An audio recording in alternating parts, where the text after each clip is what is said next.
Ready to withdraw your BDAG coins? Let's dive into the X1 app. Welcome to BlockDAG. Today, we'll guide you through the process of withdrawing your BDAG coins from the X1 app and the key condition you need to meet.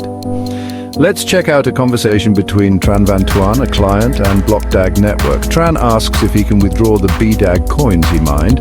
BlockDAG Network confirms yes, but here's the catch. You need to have a minimum of 7,500 BDAG coins. Tran seeks clarification, noting that without 7,500 coins, withdrawing might seem pointless. BlockDAG Network recommends getting those 7,500 coins to ensure a smooth transition to the Mainnet and a seamless experience.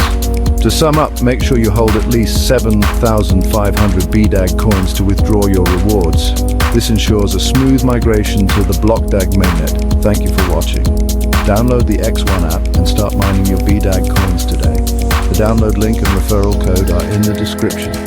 Subscribe for more updates.